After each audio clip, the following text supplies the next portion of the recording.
This episode is brought to you by Paramount Plus. If you don't already subscribe to Paramount Plus, please use our affiliate link by going to talkthroughmedia.com/Paramount Plus. Using our affiliate link gives us a little credit, which helps us to keep bringing you great content. U.S. residents only.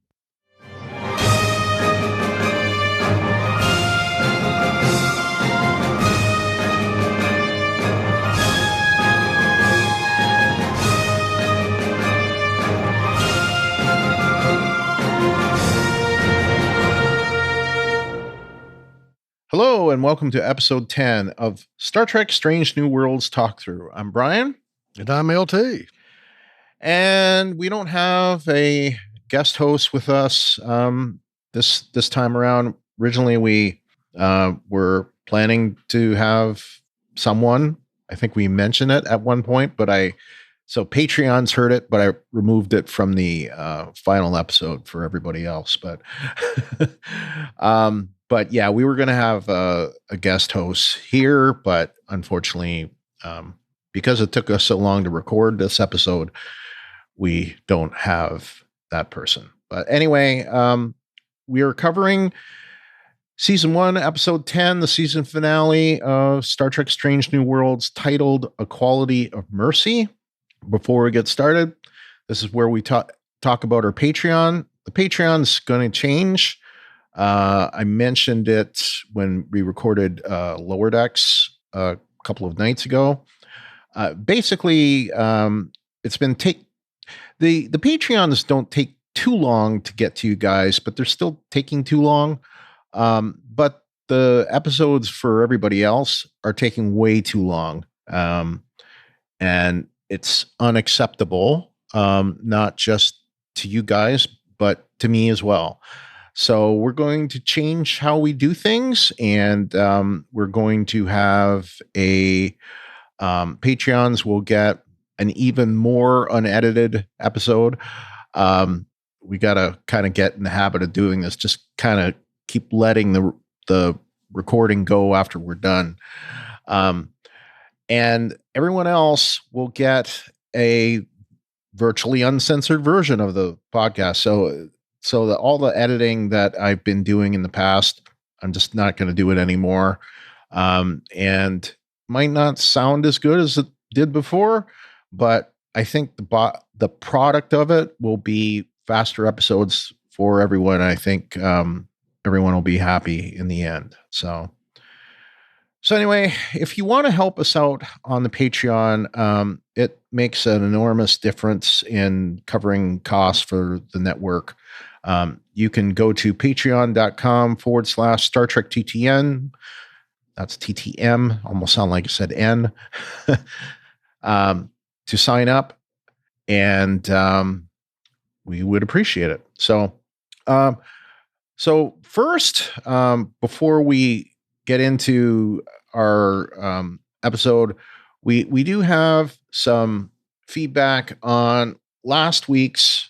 Not last week's, but a few episodes back, we have some feedback on them. So we're going to just open hailing frequencies. Okay. So first we have some errata. Incorrect. All right. Something that I said in season 1, episode 7, we mentioned about stereotyping male Orions when we actually have seen several stout Orions in canon.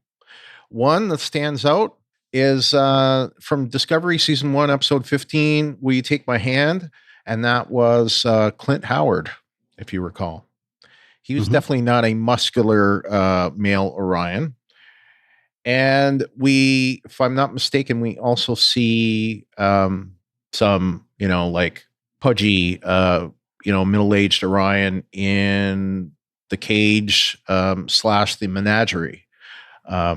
So, although I'm not 100% sure of that, I think memory serves, there was someone that fit that bill, but definitely Clint Howard, who has been in several different versions of Star Trek.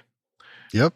He's the one that I thought of immediately. It's like, that's not true. That's not true. They're not all muscular Ryans. So anyway, moving on, and we don't have any feedback on last week's, or the episode for season 1, episode 9. So anyway, for the season finale, season 1, episode 10, A Quality of Mercy. It was written by the showrunners Henry Alonzo Myers and Akiva Goldsman, and directed by Chris Fisher, who I believe he's a co-executive producer. He's like the directing producer. The description from ParamountPlus.com is as follows. In the season 1 finale, just as Captain Pike thinks he's figured out how to escape his fate, he's visited by his future self, who shows him the consequences of his actions. Stardate, 1457.9. The air date was July 7th, 2022. And it had a runtime of 1 hour, 2 minutes, and 37 seconds. LT, what did you think of A Quality of Mercy? Well, I gave A Quality of Mercy 9.9 out of 10. And again, showing my age, he's going back to Borath, to Borath, to Borath. He's going back to Borath. Well, initially when I wrote this out in the show docs, I gave it a 10. Do I still think it's a 10? I'll say yes for now. It might be a 9.95 or 9.9. But I thought it was a solid episode. My only major thing has to do with, and I'm sure I won't be the only one, so I won't say it. Yeah. All right. So listener ratings, LT, why don't you start with, you take one and I'll take the next. For listener ratings, we have Wes from Minnesota, who says, I give this episode 10 time jumps thanks to a crystal out of 10. And Brian from Colorado says, I give the season 1 finale of Strange New Worlds 9.975 out of 10 Balance of Terror redos. They stuck the landing on this one. I liked it so much, I watched it twice in 2 days, which is rare for me. All right, so let's move on to listener yeses. Yes. Okay, so why don't you take the first one and I'll take the second one. Okay. So our yeses start off with Brian from Colorado. He said, I'd be here all day if I listed all the great things about this episode, but here's a list of some of them. Seeing a different Federation badge on the outpost commander, just like in TOS. Yep. And it's actually, that badge looked remarkably like the badge that the Starbase or Outpost was wearing in that episode. He goes, everything about future Pike, from the maroon movie era uniform to his demeanor and voice. Yeah. When Pike jumped to the future, he was performing the same wedding that Kirk did in the start of Balance of Terror. Spock mentioning the prime timeline explicitly, making that word canon within the universe. That's a good way to put it. I hadn't thought of it that way, but yeah. The way Spock raised his eyebrow when the video feed revealed the Romulans looked similar to Vulcans, and the same music as in TOS 2. Yeah, there were a lot of scene by scene, shot by shot things that they did in this episode. If you go back, one of the things that I did during this was I went back and watched Balance of Terror, and just seeing how many things were within was in Balance of Terror versus in this episode. Like, for example, the Romulan commander says something like, I will not underestimate him again. Even that was in the episode, but it wasn't him saying it. This time it was Kirk saying it. I will not underestimate him again. So I thought that was really interesting. So how many of those that they did, and like the scene where they're discussing what to do, you know, a lot of that was similar. The only, difference was like Dr. Mabengo was still there Yep. versus you know, McCoy. Ortegas was there instead of Styles. So that was his name, right? Pretty much, she was pretty much playing the Styles role. In a lot of ways, She was. Yeah. Yeah. So anyway, moving on. Continue. He goes on to say the way the Farragut was filmed upside down and twisting during the battle with the Romulans. Mm-hmm. Finally, hearing Scotty's voice on the intercom in the future version of the Enterprise was so fun to hear. Overall, I really loved this homage to Balance of Terror. It heightened even more the stakes of the Enterprise's encounter with the Romulan bird of prey, and we saw how Pike's Boy Scout approach to things can backfire. He showed weakness, and while he earned the respect of the Romulan commander in a different way than Kirk had done in the TOS version of the encounter, in the end he failed because the bearded subcommander lost respect for his superior and disobeyed orders by calling in the Romulan fleet. As my son said when he watched the episode with me, never trust a bearded Vulcan or a Romulan. Yeah, very true. Wes from Minnesota is next. He says, the Monster Maroons, I loved seeing those again, despite them matching the aesthetic of the Kurtzman era. Well, like I wondered about that, and like I don't know how much of that was because they wanted it to change versus, potentially it could have just changed because the timeline changed, Well, and I think that they changed how they did the actual colored shirts. Mm-hmm. So it fit with the aesthetic that they started there. Mm-hmm.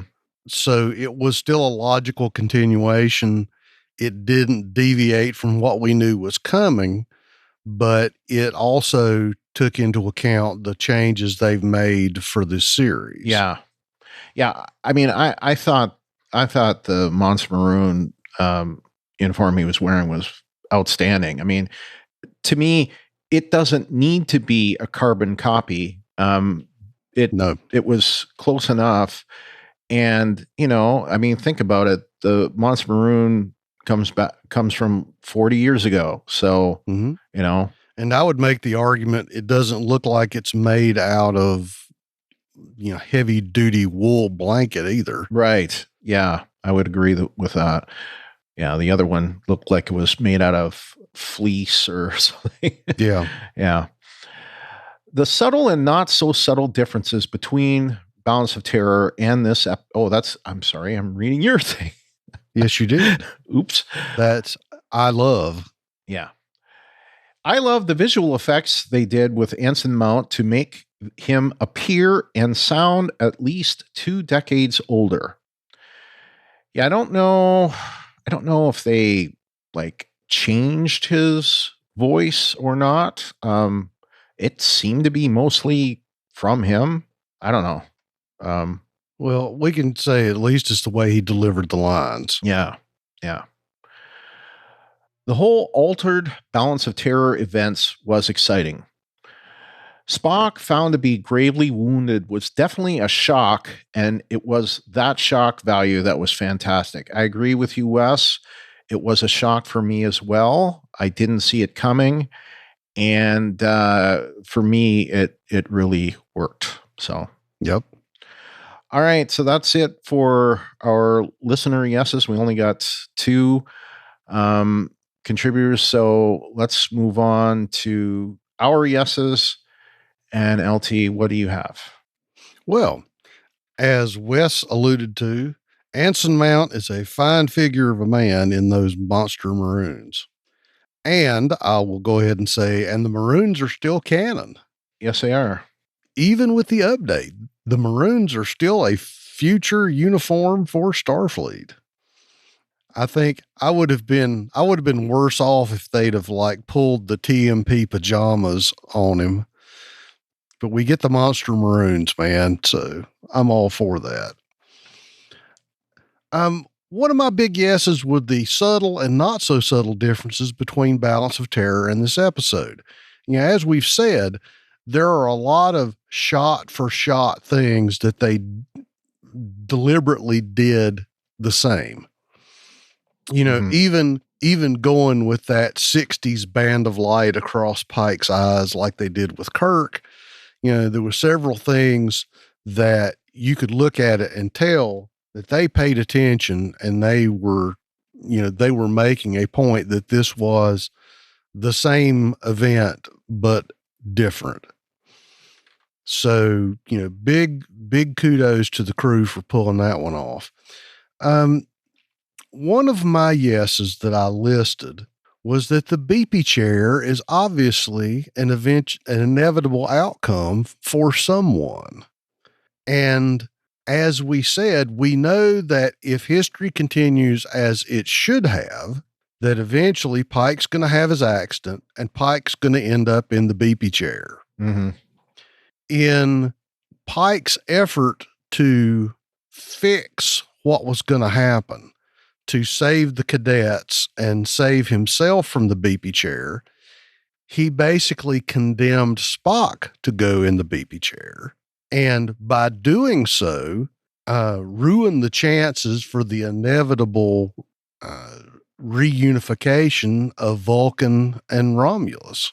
Not to mention the war, but... Well, and right. But the downrange part of it is... Yeah. Things had to play out like they did. And, I was thinking about it and I said, the beepy chair will not be denied. The beepy chair will have someone in it. And it just so happens that even though Pike didn't want to do it, the inevitable outcome of him getting the chair still led to the best future. Yeah. Yeah, that's a big weight to carry. Yeah, that's kind of heavy. It is. We knew the whole thing about, we knew his future, and he knew what was coming, and to the people he had confided in that knew, they knew it was working on him, and when he met Matt, it was like he's doing he's one of the ones, and one of the ones that didn't survive. Yeah, I think if it had been, one of the ones that he rescued that had survived, he probably wouldn't have reacted in the way that he did, but it was, that it was, one of the ones that didn't. Yeah. And he happened to meet him, and he happened to be the son of this, outpost commander. And then on top of that, Dad's going, all he's ever dreamed of being is in Starfleet, and he builds models, and he loves the idea of wanting to go to the academy one day. And Pike's thinking, yeah, and I'm going to be there when he bites it as a cadet. So, pretty heavy stuff. It is. One of my yeses is the fight with the Romulans. Mm-hmm. And I wanted to, juxtapose what we saw on the screen in TOS in the 60s versus what was in my head when I was watching TOS versus what we saw today and what was on the screen. And it was the fact that what we saw on the screen is still more of what my imagination was doing watching TOS. And I will go back to the hill that I will die upon probably again and again. But the fact that some of the things we saw in TOS were that way because they didn't have the budget to do anything else. And also a more, shall we say, active style of starship battles was something that is a more recent phenomena. Mm-hmm. And I think that if you'd have played it out more like they were, it was more like a pirate movie with sailing ships, I don't think it would quite hold up as well now. So I really enjoyed the fight sequences and watching the Farragut maneuver. And I'm still a fan. Even people go, well, I don't think the Enterprise should move like that. And I'm like, why not? Why can't the Enterprise move like that? It's flown like that in my living room for the past 50 some years. Yeah, Thank exactly. you very much. Exactly. And I think my last yes was no matter what happened, Kirk had to be there. Mm. And I think if you look at it as far as, if you want to talk about the nexus of temporal events, that even though their roles were not the same, I think that it's Kirk had to be there. The people that were there had to be there, even though the argument has been made that, well, this Kirk in command of the Farragut is not quite the same Kirk that we had in TOS and forward. Right. That he's not the same man. He doesn't behave the same, doesn't make the same decisions. And I would posit that because in the Pike augmented future that Kirk didn't get the Enterprise when he did, that because Kirk was not with Spock and McCoy as he was on the Enterprise in the Prime timeline, that Kirk was not the same man. He's very similar. He is still James Kirk, but he's not exactly the same James Kirk. Right. Because he did not have the counsel of the other two parts of TOS. And the circumstances are different because had he taken the Enterprise, he would have done how many other missions prior to this? So it's sort of like Lieutenant Commander Picard in Astrometrics, the same sort of thing that our decisions and our past will make us who we are today. But with that said, I still will go back to my yes that this incident required Kirk to be there. Yeah, I would agree. I didn't write down much, but I do have several things to say on this. Okay. I mean, there are so many similarities between this and Balance of Terror that doing a spot the references almost seems too obvious to do, but I'm still going to do one. Yeah. So it's, and I did spend quite a bit of time trying to unravel all of those. So we'll have that later on in this episode. I liked Admiral Pike. I liked seeing Admiral Pike. I liked that there was an Admiral Pike in a different future. Mm-hmm. I thought that here's a guy who has realized that his actions brought on a war and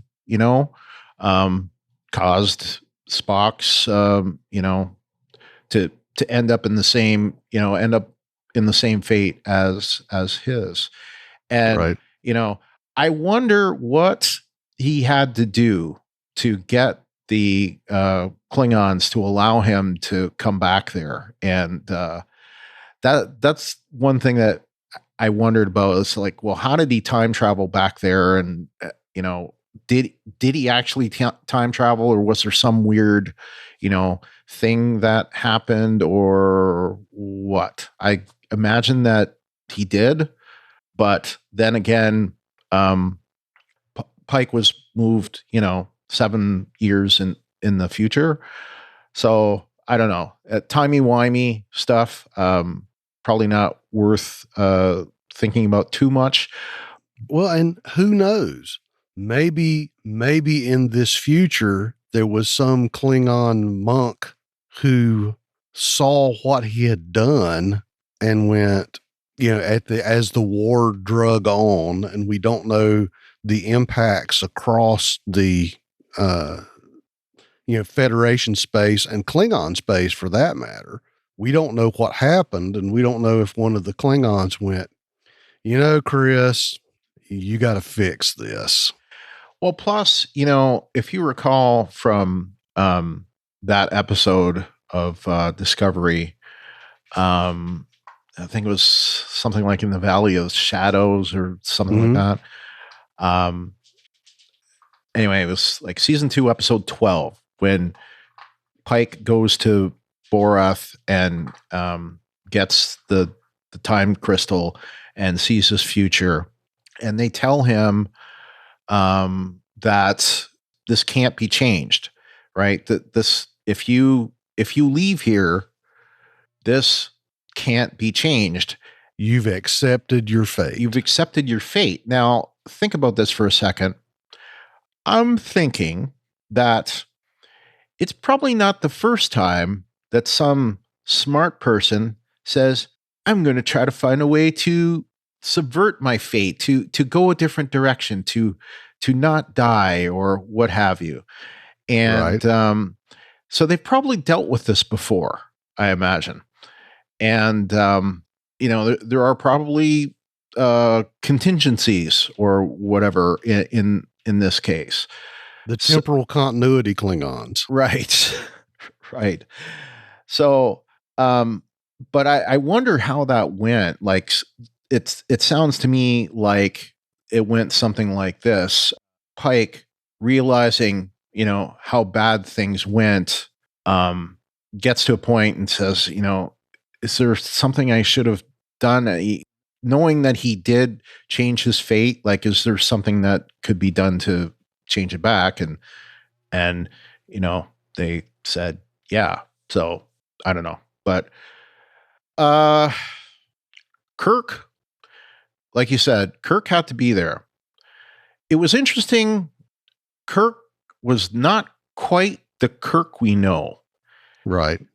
Now, originally I looked at this and I wanted to dock the episode because I thought, this isn't the Kirk that I know. It's like my original assumption, or my original reaction to the Klingons in Discovery season 1. It's like, oh, those aren't Klingons to me, and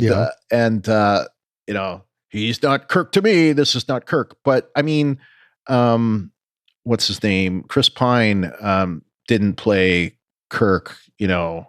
He wasn't imitating William Shatner playing Kirk. He was playing his own spin on it, much as Paul Wesley is playing his own spin on it as well.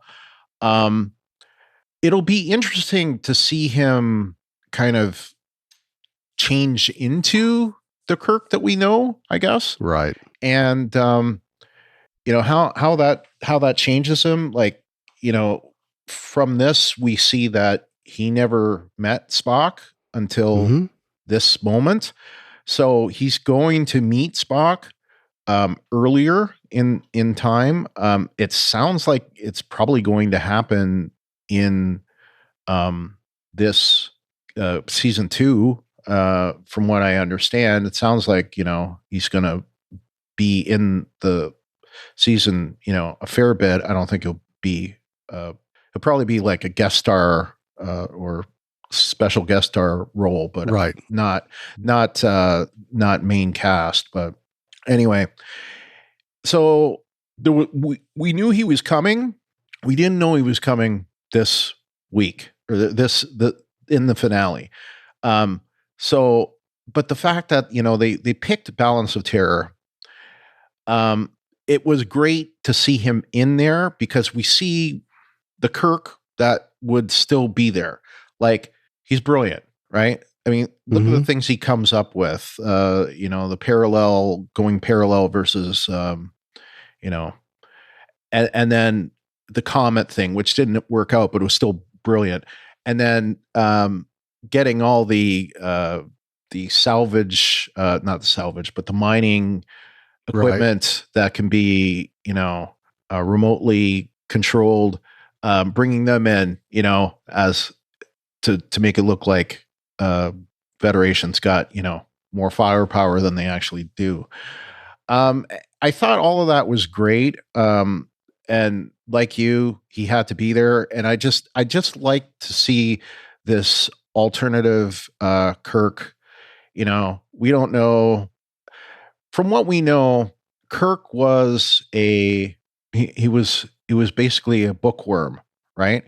That's what we've heard. He was a bookworm. It's like Kirk and Picard did opposites. Picard was a ladies' man in the academy and then became a bookworm. Kirk was a bookworm and then became a ladies' man. If I understand it correctly. This Kirk seemed to be, I don't know, he seemed to be more bookworm than ladies' man to me. Right. And I'll still go back to my point of how much of the Kirk we know was due to him getting that promotion and getting the center seat in the Enterprise. Right. Yeah. You know, was it just the perfect synthesis of the ship he's commanding and the crew that he has that made Kirk what we know of Kirk? That he was still, like you said, he was still a brilliant captain. He still had a lot of the technical and tactical chops that we expected him to have, but it was still not quite there. Right. It's that when you make stew and you miss that one seasoning and it makes it just not quite the same. Yeah. Like the Kirk that we know probably wouldn't have ended up losing the Farragut. He would have figured out a way to save the Farragut, whereas this Kirk could not save it. And again, he didn't have Scotty. Yeah, he didn't have Scotty. Scotty was on the Enterprise. I have this in my not good enough, so I'll bring it here. Was McCoy on the Farragut? Or, you know, like that's a big question that I have. Like how much of Kirk is that friendship? We know how much of it is the friendship between Kirk and Spock. How much of it is the Kirk McCoy friendship? And, you know, like, is he on the Farragut? Is he like somewhere else? You know, like when did that friendship start? We know in the Kelvin timeline, they met at the academy. I thought that was great, by the way. Going back to the 2009 film, how they did that. I would say if we're going to have things in the future messed up, as far as we know, McCoy is still doing his, he's still teaching xenomedicine somewhere. Mm-hmm. Yeah. Couple other things worth mentioning. We know that in this timeline, number one is, has been taken away, which of course we see that at the end of the episode that she's been taken away. Right. And obviously she's been taken away, and Pike was unable to do anything about it. Now, the fact that he knows that's her fate now, maybe that would be something that he will, I don't know, he may act differently this time. I don't know. Whatever he did in that timeline didn't work. So perhaps he'll do something else, but he obviously doesn't know what that something else was, or what that something was. So, Right. So, I mean, that's a big question that I've got is, number one, does she end up, being off the show after this because they take her away and she can never, serve in Starfleet again? It's possible. Everything is possible with this. So, who knows? I think they'll bust her out of prison. Yeah, but then where do they go from there? They'll figure out something. Yeah. Last thing is that Lon obviously changes. So I don't know if it's part of that transformation in her going after, the the family of that little girl in the previous episode, or if it's, just something else that happens, or maybe because number one's still on the prison planet. right. Yeah. And there's various reasons why she might be different. Some of them good, some of them, maybe not so good, but it'll be a question like, will she be that way come, the actual timeline? Who knows? Maybe she will be, maybe she won't be. So, Okay. all right. So let's move on to our nose. No! Okay. Well, let's kick off our listener nose with Wes from Minnesota. And Wes says, for this no, and I am hoping it grows on me, but Paul Wesley is a bad choice to play James T. Kirk. The voice is all wrong, in my humble opinion. To me, when I saw this, it put me off because his voice as Kirk reminds me of Jim Carrey's parody of Kirk in Carrey's early days as a sketch comic on the sketch comedy show In Living Color. Seems like he blends that voice with Seth MacFarlane's Ed Mercer from The Orville. Like I said, I hope it grows on me. As we know, he will be in season 2. Yes, he will. You are not alone in this opinion. I have more to say on this in a minute. So, and I kind of hinted at some of it and have rethought, since it's been a while now since that episode has come out, and I've seen it. I've probably seen it maybe 7 or 8 times, I think. And in partial, like I've probably seen it an additional like 10 or 12 times. In other words, I started watching it and I fell asleep. But so I saw a bit of it. So I've got more to say, which we'll get into in a minute. Okay. Brian from Colorado says, Pike mentions several times that the Federation has been at war with the Romulans for 100 years, but that is incorrect. The Earth-Romulan War ended in 2160 with the negotiation of a treaty over subspace. They have not technically been at war since then, so the writers goofed on this. Yeah, I mean... Well, yeah, but we were technically in a Cold War with the Soviet Union for how many years? Like 60? My thought on this is you can be at war without being at war. So, I mean, we have an enforced neutral zone, and just from what we know from TOS, there are neutral zone incursions all the time. Right. Yeah. So anyway, I see your point and I agree with it to an extent, but not 100%. Right. I am disappointed in them for messing up such an important detail from canon.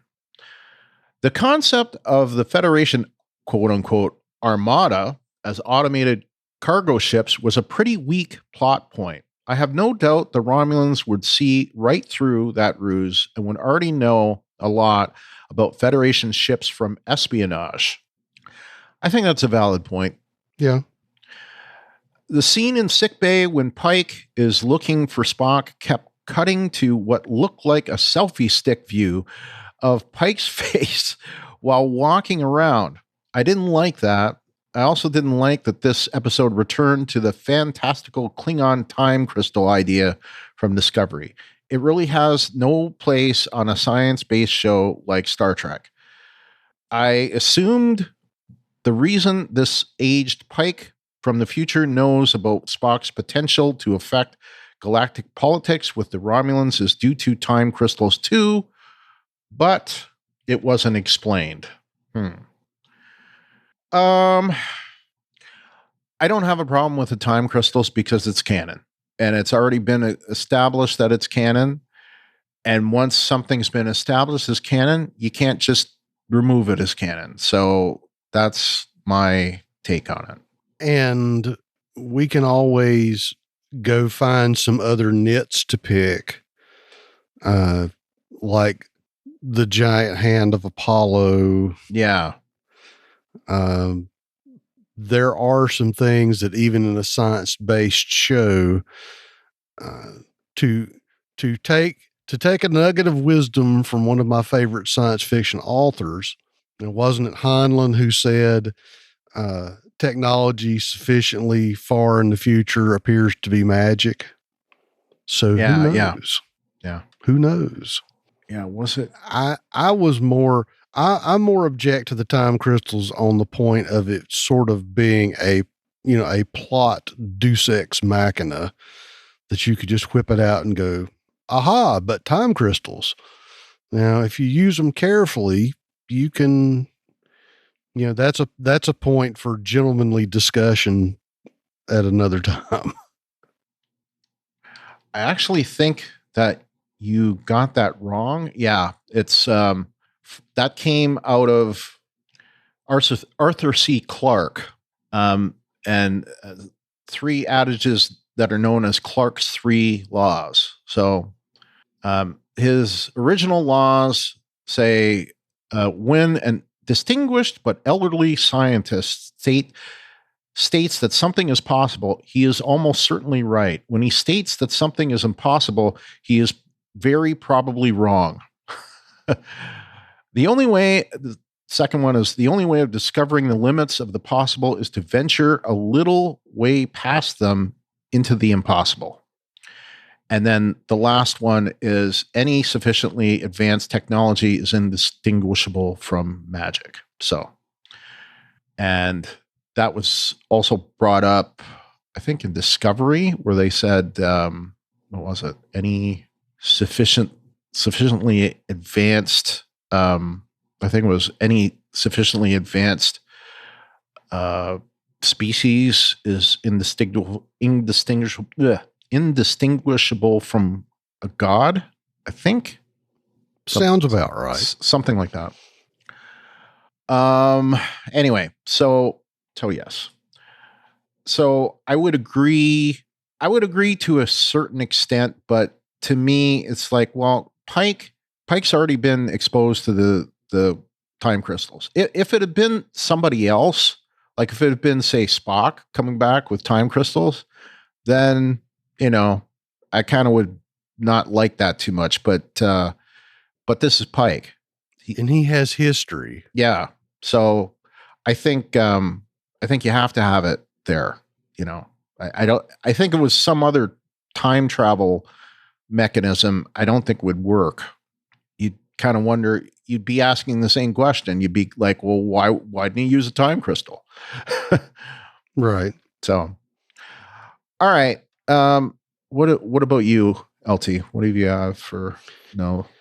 Well, since we're going to be talking about it, I'm going to throw my 2 cents in on the Paul Wesley doesn't Kirk. Is the only problem that I had is he's too skinny. Yeah. He is too skinny. Whatever you want to say about Shatner, he wasn't necessarily buff, but he was still more filled out. Now, certainly, he was stockier. Certainly in seasons 2 and 3. And you might even argue that Chris Pine is a little stockier than Paul Wesley. Yeah. It's just, he was just a little willowy for me to be Kirk. And maybe, as he settles into this role, maybe he will beef up a little bit. I don't know. Maybe this is because, of a previous part he was in. I don't know. We don't know. Yeah. Like we know, for example, Jeffrey Dean Morgan, prior to taking the role of Negan, had a role that required him to lose 40 pounds. And so when he first, showed up on screen, he ended up being quite a bit thinner than the Negan that we see in the comic book. Right. When he was given the option of whether or not to, go from that look or to put back on some weight for the role, he decided, as far as I know, I think he was given the choice, and he's like, no, I feel good, so I want to stay like this. So he did, and he's played it thinner than the original Negan, but Right. I don't really think that's a big deal because he's still imposing. So Yeah. and that's a different show. But anyway, and I won't play Blaine. Yeah, my take on it is he didn't look like Kirk. He didn't have the swagger of either Kirk we've seen before. And at least when I looked at it the first couple of times, his hair color didn't look right. His hair looked too dark, especially when I looked at it from the Balance of Terror versus, this version of Kirk. Yeah. Paul Wesley's hair was definitely darker. Definitely browner. Yeah. Yeah. So then again, when I saw him, and it may have been at Comic-Con, his hair was not that color. It was lighter. So maybe that's something they're going to change. And maybe this is one of those things that changes because, Kirk had a different 7 years than he had, maybe he colors his hair like Boimler does. Oh, that's the wrong button. Yes, it is. Yeah, and I can't stop this one. Oh, well. There's no way to stop that either. I can't mute it. That answer wasn't good enough to get. So Brian gives himself a showcase award. No. What I meant to do, like, see, these are the things that you're going to get to hear now. You get to hear the good stuff, the sausage. Anyway, instead, this is what I meant to do. Of course, you know it. Anyway. Yeah. So like I say, maybe this is just a product of the 7 years, and maybe this 2266 Kirk decides to use Grecian formula or something. Now that's got to say, and most of you are going, what the hell's Grecian formula? Well, he hasn't run into Apollo yet, so right. He hasn't been Greeked. Right. And I was just going to say, just to be the contrarian, we've already made the point that this Kirk isn't exactly the same Kirk that we're used to. And I was going to just say that maybe he doesn't have the swagger because he's not, he didn't get the Enterprise. He's got the Farragut. Maybe. That, maybe that little extra pep in his step was that he made all the big promotions and he got the choice ship as opposed to, well, we'll give you the Farragut. Yeah. Maybe. But I will go along with you to say that he didn't quite sound like Kirk. And no, that's not to say I want him to do his Shatner imitation, because even Chris Pine is not doing a Shatner imitation, but he still sounds Kirkier. That Paul Wesley didn't quite have the delivery. Yeah. Yeah, and like we say, maybe it's because his circumstances in life were different. Yep. His experience is different. Yeah. So who knows? But when I would, the one thing is he didn't sound like Kirk. Like, there was a point when it might have been when I was getting sleepy. It might have been just I was trying to imagine. And I closed my eyes and I listened to Captain Kirk give the lines, Paul Wesley reading the lines or, acting the lines. And it just didn't sound like Kirk. Like, it sounded like some other character.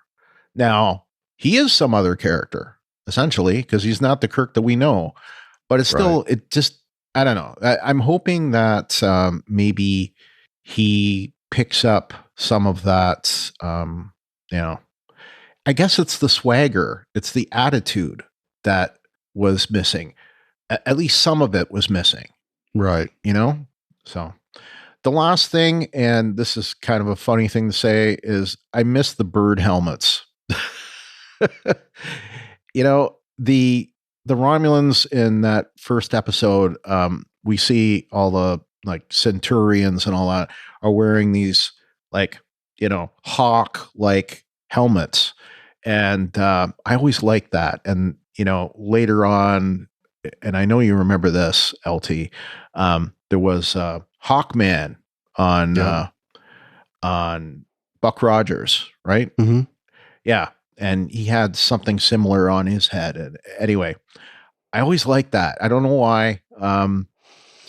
Well, and we know why they were wearing helmets. It's so they didn't have to have prosthetic ears. Right.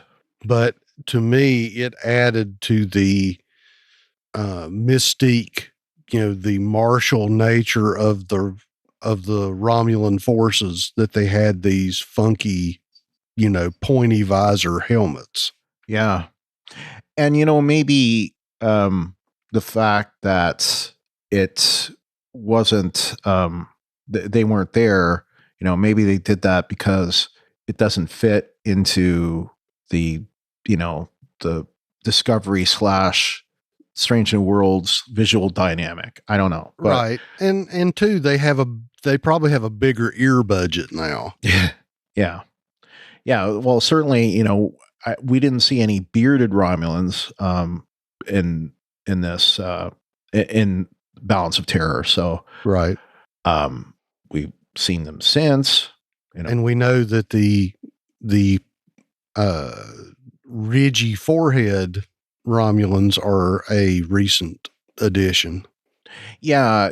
Obviously, there was no ridges on the Romulans of the 1966 Balance of Terror, but they kind of I could see that as a valid retcon. They could have made them all smooth forehead, because that's also been explained, but I like the fact that they didn't. But I think they could have played it better by having both, because I don't think they had both. They should have had bumpy Romulans and smooth Romulans, because that is canon. Yeah. As per Picard season 1. So correct. They didn't do that.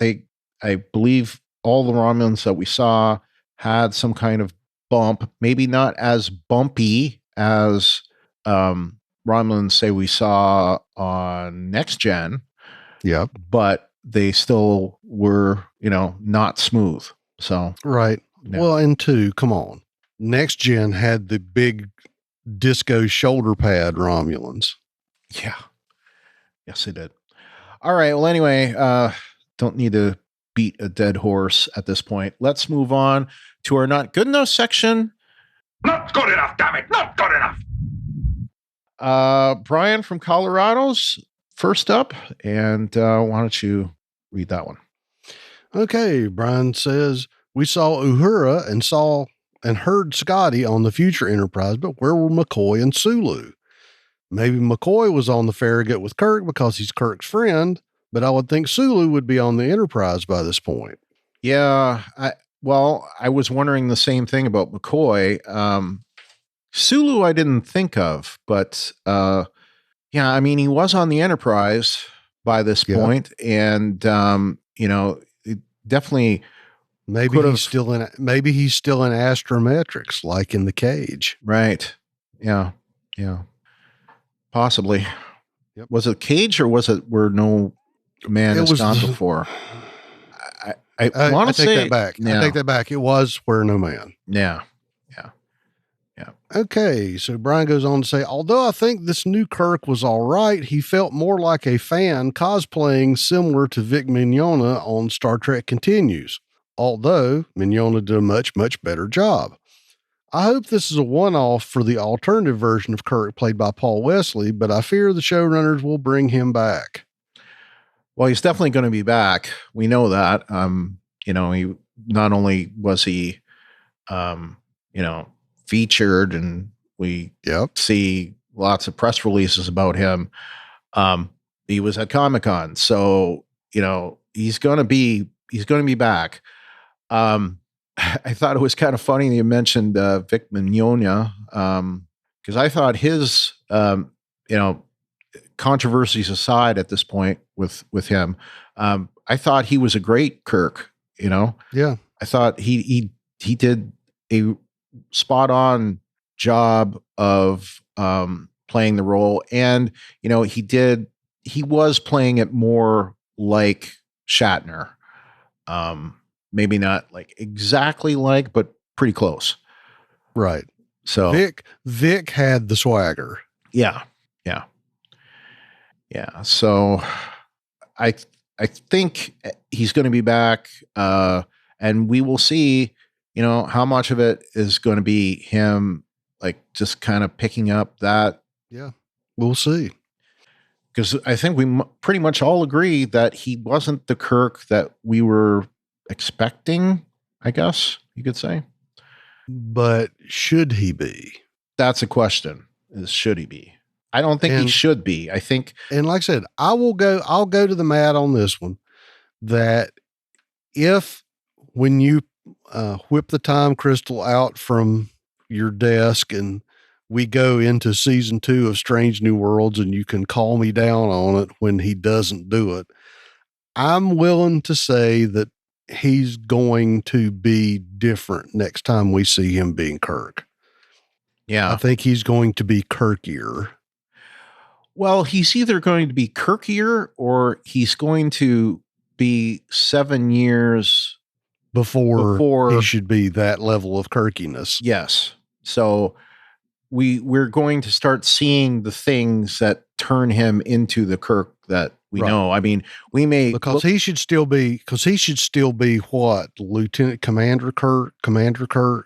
I think he's a lieutenant in 2259. So, when season 2 picks up in 2259 or 60, we should expect him to still be lieutenant, I would think. What year did he take didn't he take the Enterprise in 62? I want to say it was either 64 or 65, but I believe it was 65. Okay. I don't know though, because like this is 2259. So is this the first year of a 5-year, or is this like the 4th year of a 5-year? Right. Well, all I'm saying is that if you figure he's got 5 years, we'll say, before he makes captain, he's probably going to be a lieutenant commander. Just from time in grade. Mm-hmm. Or we're going to see him be promoted to lieutenant commander during season 2. Right. Just saying that he's got to cover some territory and jump. Yeah. Make 3 jumps in 5 years? It's kind of. Yeah. Anyway. Yeah. Wes from Minnesota, he says, I want a resolution to Una's arrest, and we will probably have to wait another year for it. It seems Strange New Worlds apparently copied Lower Decks Season 2 finale almost verbatim, with a major command-level crew member being arrested, which could be seen as lazy writing, but I think this works for the series. I am hoping she will be exonerated and allowed to stay in Starfleet like Julian Bashir. Rebecca Romaine is an actor you just can't keep away forever. And my take on it is we knew that this was going to happen at some point. Like, this could have been predicted from episode 3 on. Yep. So for this to happen at the end of this season, I'm not surprised. This is one of the entry points, I would say, where it would make sense. Either they're going to arrest her now, or they're going to arrest her episode Later. 1 of season 2, or maybe episode 10 of season 2, or something like that. But to me, this is a logical place for this to happen. And Right. they started the story, and, it had been suspected, in a lot of the novels that talked about her, that she was Illyrian. So, it was already there. So anyway, it's not shocking that this has happened. Now, about it being lazy writing, I don't think so. Just because 2 shows have the same, or similar kind of thing, I don't think that makes it lazy. I think that makes it a coincidence, and maybe poorly timed. But otherwise, I think that it's just, Yeah. yeah. And besides that, we'll go there that nobody saw Freeman's arrest coming. No. Nobody saw that coming. No. As soon as we found out that Una is Illyrian, Yeah. you and I both said it, whether we said it on the podcast or said it to each other, Right. that it was a matter of time. Yeah. The clock was ticking as soon as they, established her to be an Illyrian, and Yep. established her, established that she was genetically, engineered or whatever, had that, and the Federation's policies toward genetic engineering. So, Yep. like we say, we saw it coming. Anyone should have seen it coming. Captain Freeman's arrest, there's no way to see it coming. That just came out of nowhere. It literally did. Yep. So, all right. Anyway, let's move on to our own not good enoughs. LT, what about you? Well, I only had one. Okay. Besides all the other stuff that I've thrown out, my primary not good enough is, what about Una? We've already talked about her, but what about Una? Where's she? What's going on? Is she just going to show up? Is she going to show up with an ankle bracelet because she's on probation? Are they going to have to, I can't think of his name. Are they going to have to get the little Weasley lawyer that they got to? Oh, Samuel T. Copley or something like that? Are they going to have to go get Sam Cogley Esquire, attorney at law, to bust her out? I mean, I don't know. I want my number 1 back. Yeah. And if she's leaving at the end of, 1 season or something, and they put Spock in to be, the number 1, I don't think that that's a particularly good way to resolve the situation. If I may be so blunt, Brian, that would be a lame ass thing to do. It would be. Just like I'm still not wholly satisfied with the way that Lon left. Yeah. And as far as I know, they're both still on the credits for season 2. So, yeah, we're just going to have to wait to see what the writers throw at us to bring her back. And I just hope that it is a satisfying resolution. And I hope in her case that it is permanent and not temporary. Like, in other words, her status is, permanently dealt with, and that she gets to keep her position. And it's not a question of, well, we'll take a look at this in another year or something like that. Yeah. And it just becomes a recurring story. And the big thing with, Rebecca Romaine's character is this, and there's nothing else that ever gets really explored. Well, I mean, how many times did they do it to Data? They brought it up a couple of different ways, particularly when the first time, of course, when he, was property or not, that was Bruce Maddox. Second one was when he was, creating a child. right? So, beyond that, I mean, the only times I can think of when certain things would come up would be, in the event of some kind of malfunction, you know? Well, I'm just hoping that we get, like I've already said, I hope we get a satisfactory resolution and we get number one back on the bridge. I agree. Here's a little tidbit. There are a couple things that happen as a result of this. I mean, I'm assuming that Pike keeps a memory of what happened, because otherwise, what's the point, right? So he now knows what the Romulans look like, which, like, he's the only one in the Federation in Starfleet that knows anything about the Romulans, really. Yeah. Also, he knows about Spock, right? Which is kind of cool in a way. Right. He knows his special nature. Right. Just that he's going to play a big role. And, there's that one scene where they kind of address that. And I thought that was really cool. So that would probably be a yes that I didn't include. But the things that you also think about, like, here he's met Kirk. Now this Kirk won't be the Kirk that,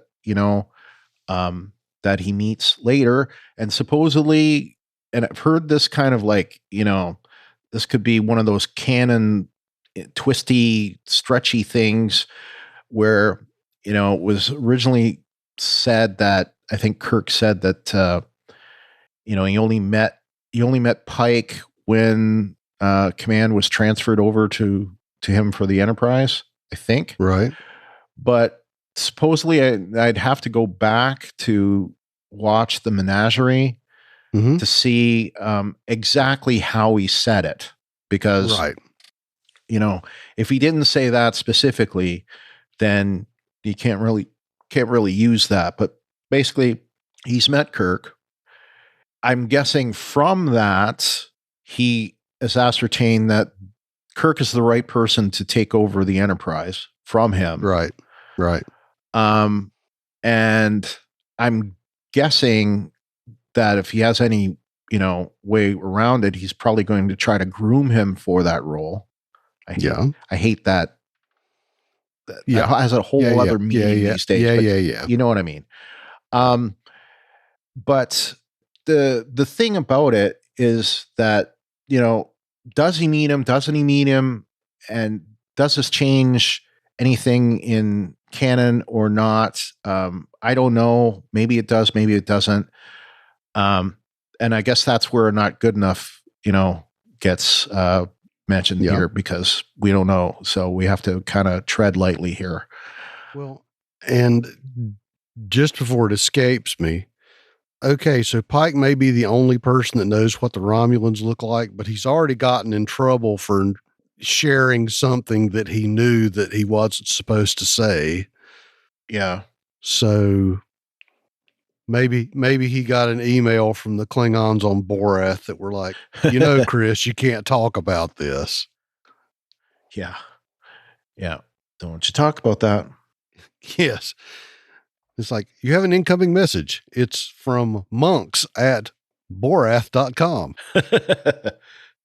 Yeah. It's like, I'll read that later. Yeah, exactly.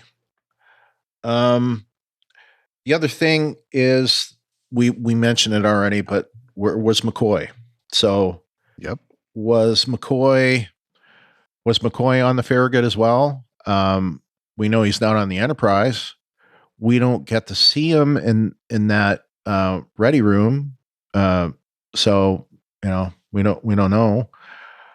We do see Lon, and, I'm kind of like wondering, okay, is she Kirk's first officer? That wasn't really explained, but that was the first she thing. is. Yeah, that's the thought I had, is that she's his first officer. And boy, that would be kind of interesting. Oh, I was going to say, ain't that going to play out funky in a few years? Yeah, exactly. Okay. I was just thinking, well, if we're talking about diverged timelines, we don't know whose Enterprise finds the Botany Bay. So Yeah, exactly. that muddies the water a little more muddier than I want to think about. Yeah. All right. So that's it for our listener, not good enough, and all not good enoughs. So let's move on to our feedback section and open hailing frequencies. Okay. So we've got a voicemail, and it's, of course, from our stalwart voicemail person, Jeff, X Force 11. Here we go.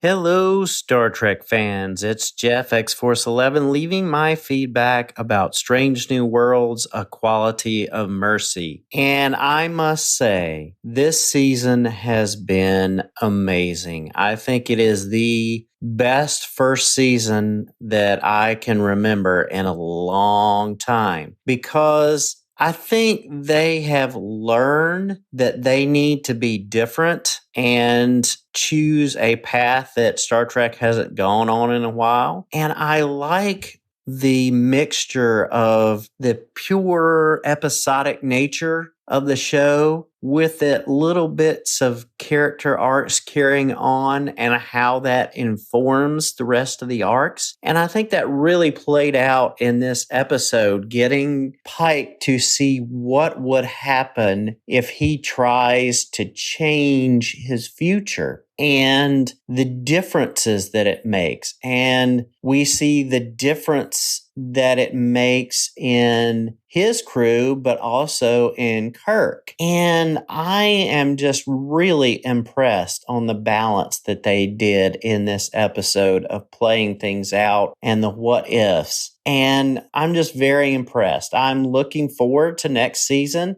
And I just can't wait because I think they've done a stellar job collecting this crew. Actors and actresses are great. And I'm just thoroughly impressed with the storytelling. And I cannot wait to see what's next because even though Pike has got a deadline looming over his head, and we know what is going to happen down the road, that does not stop the storytelling or hinder it in any way. And so I'm ready for Strange New Worlds Season 2 whenever they bring it to us. All right, those are my thoughts. X-Force is out.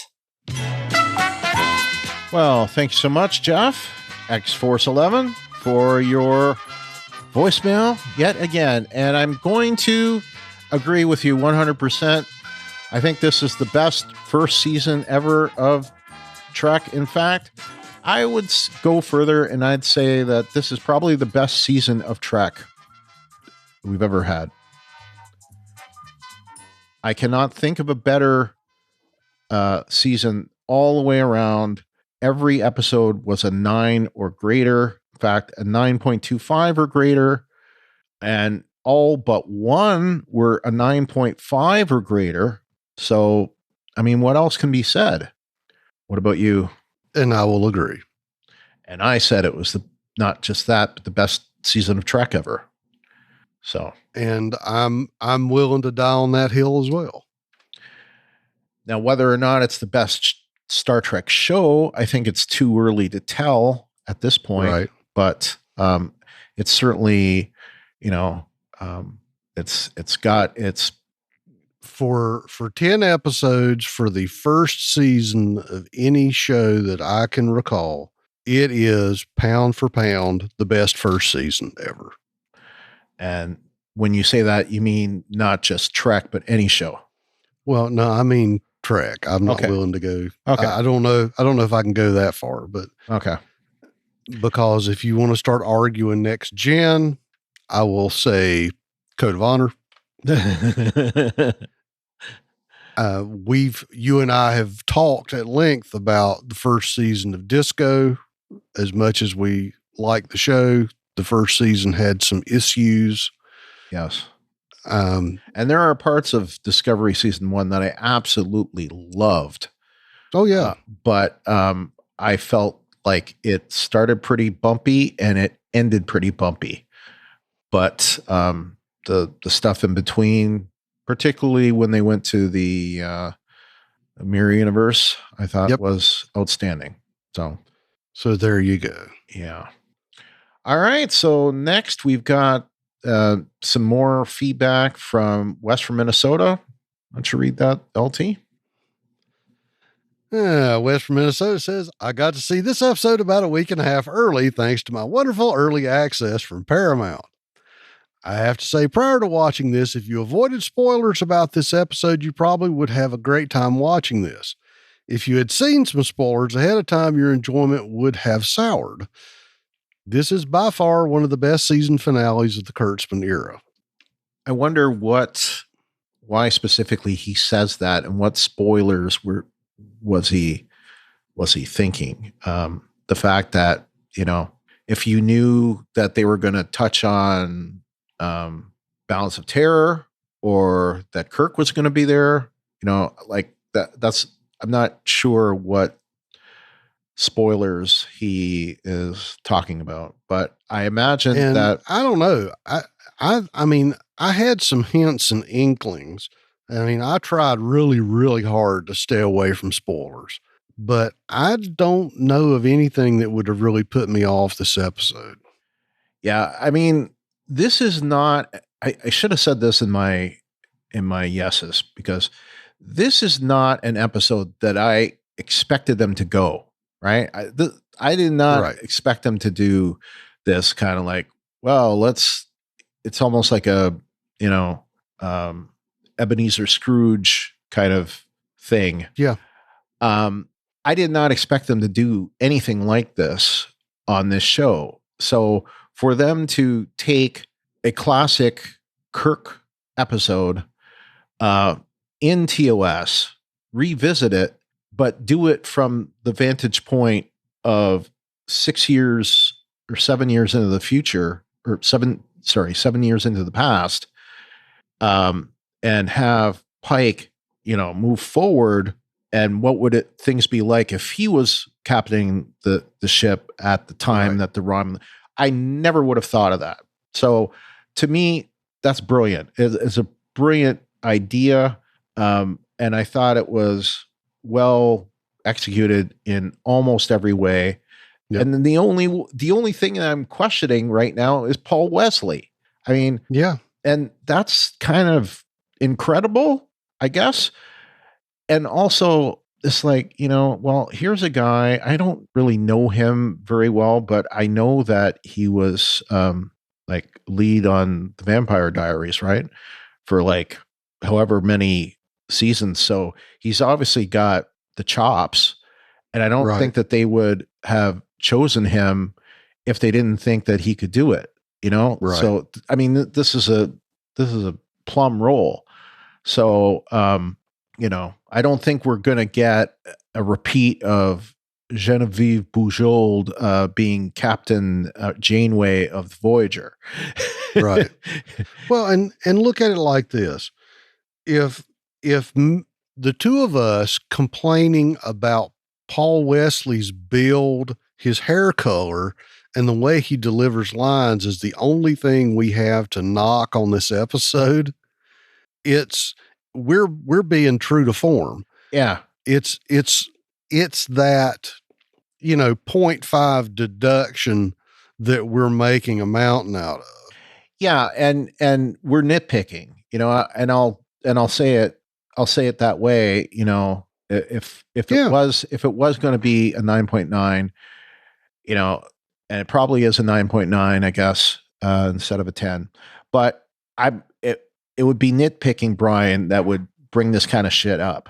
And it's like, I'm not going to use nitpicking Brian's voice on this, because to me, everyone in that listens to us is breathing a sigh of relief.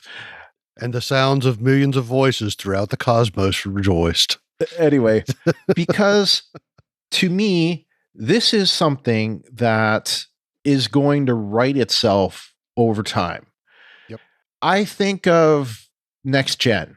Okay. Next Gen is a perfect example of this, when I first saw the Enterprise D, I didn't like it. I really had a hard time accepting it. Not even so much the crew. The crew didn't bother me so much. I didn't really like their like onesie uniform of season 1 and 2, but the cast didn't bother me so much. Like it's like we see Jonathan Frakes is like, oh, there's the Kirk type, oh, Data, oh, there's the Spock type. None of that really bothered me very much, but the thing that got me was the ship. It looked, it was like wavy and it's swoopy and curvy. It's swoopy and curvy. And, whereas the NCC 1701 TOS version is very blocky and cylindric and, saucer, whereas this isn't, the D isn't that way at all, really. And the saucer on the TOS Enterprise and the saucer on the movie Enterprise are more proportional to the rest of the ship. Right. As opposed to the big, ovoid dinner platter of the D. However, by the time they got to where no one has gone before, which was an early episode of season 1, I didn't have a problem with it anymore. So to me, that's what's going to happen here. To me, it's my past that's interfering with me liking this portrayal of Kirk, and that I will eventually get over it. And it's like I got over the Klingons of Discovery, and the Klingons somewhat changed to come back to the Klingons that I knew, but I didn't really have a problem with the Klingons from season 1 of Discovery by the time season 1 had concluded, Right. And that's the kind of thing that I mean, is that eventually you just you learn to accept it. And that's what I think is going to happen. Well, and Paul Wesley Kirk. It's like anything, it requires a little run in. Yeah. With anything, what do they say about cars? Well, you need to run it a few, you need to put a few miles on it before you do something else to it.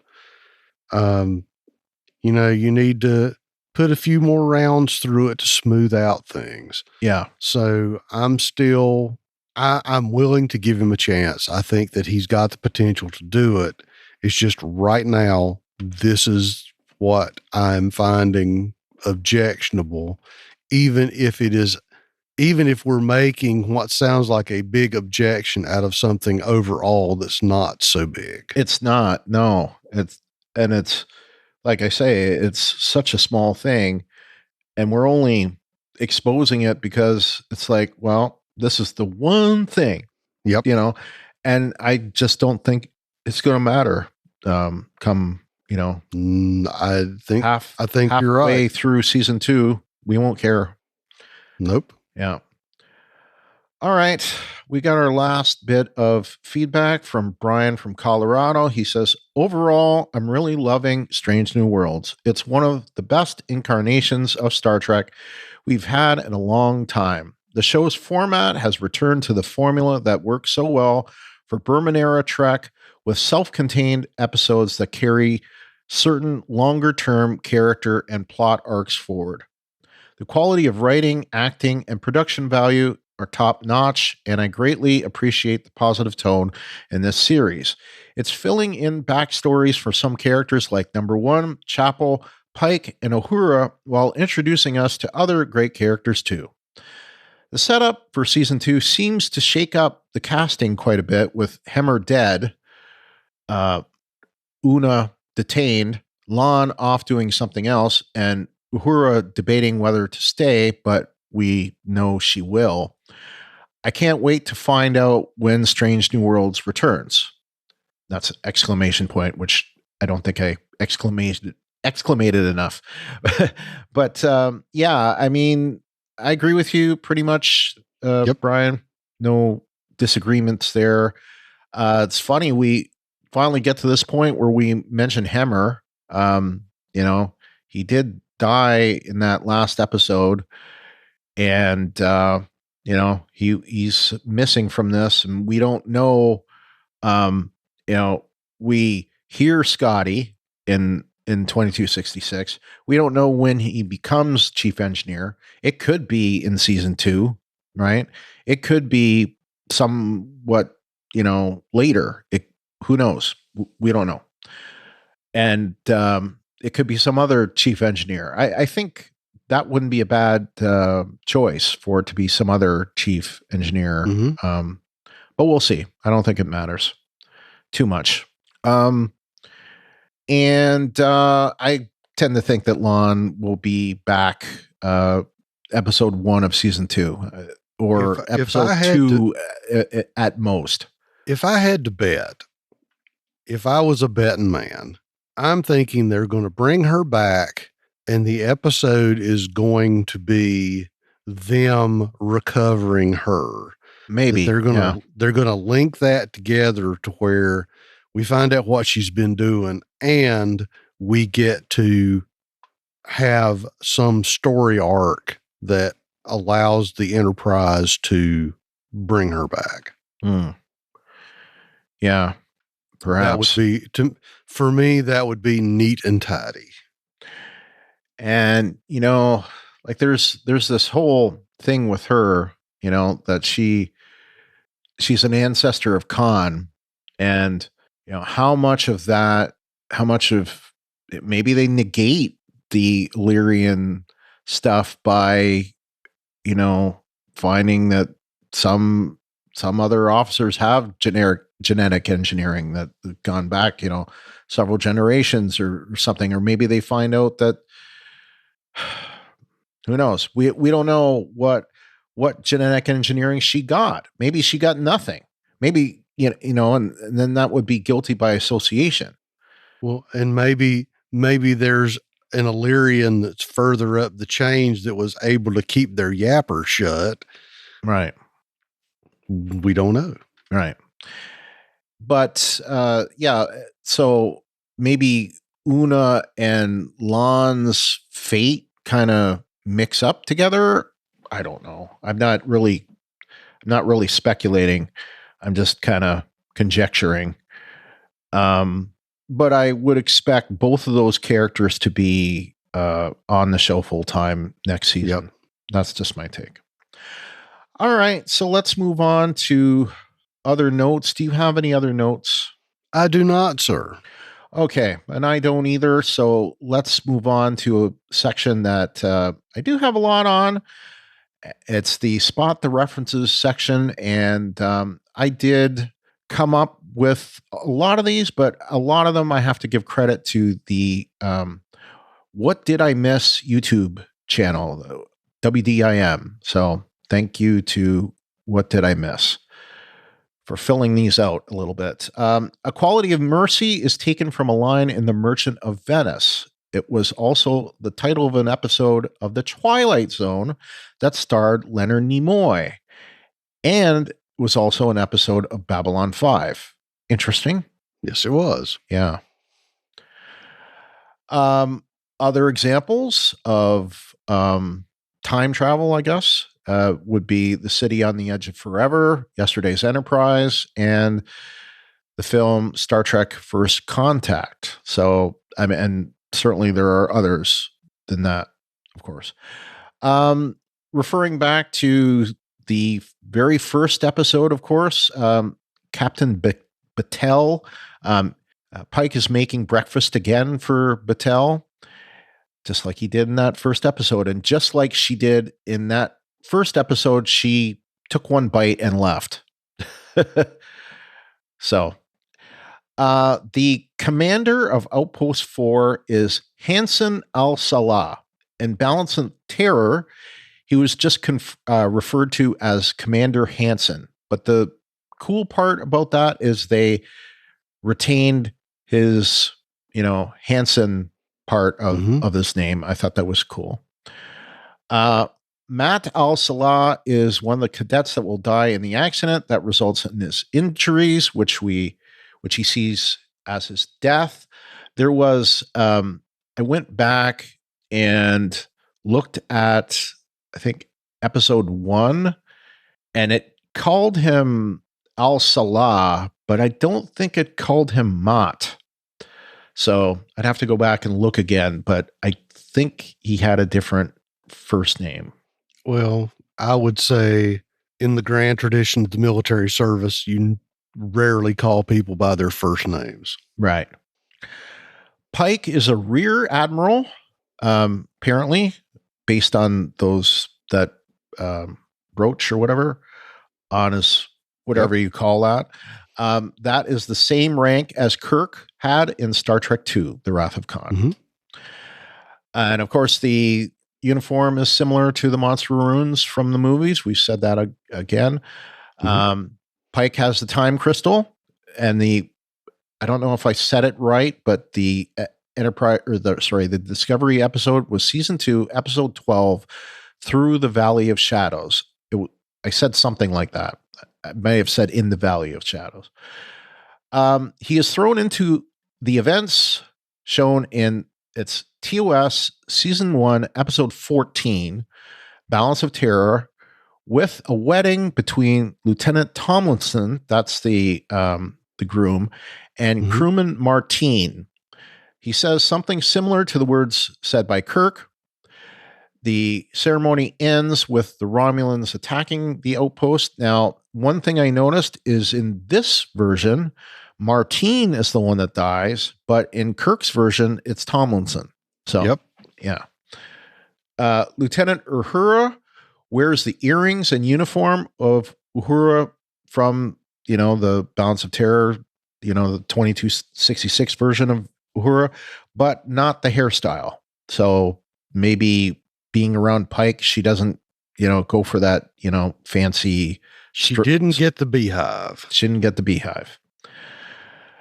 Ortegas and Mitchell switch positions, but not roles. Ortegas takes the Lieutenant Styles role. So, yeah, they don't switch around from Ortegas doesn't become navigator and Mitchell pilot.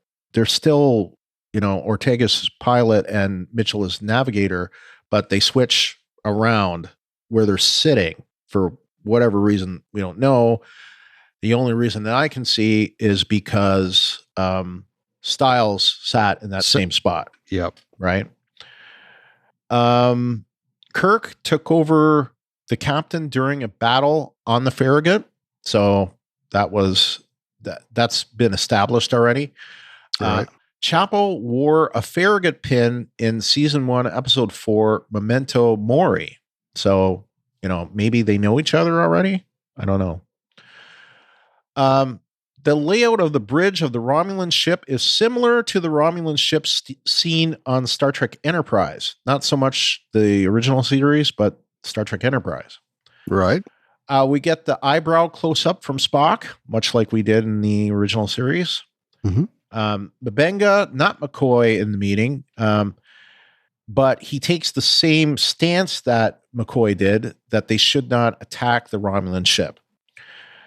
That not attacking will, of course, show weakness to the Romulans. Attack pattern Tiberius 4 refers to Kirk's middle name as revealed in Star Trek 6, and I think before that in various novels. Yeah. Farragut includes Commander Noonien-Singh, as we mentioned before. It mentions Remans, that, of course, we see in Star Trek Nemesis. Spock repairs the phasers with Scotty, and Scotty says, "I'm an engineer, not a miracle worker, Spock," which is a reference to McCoy's famous lines, and variation.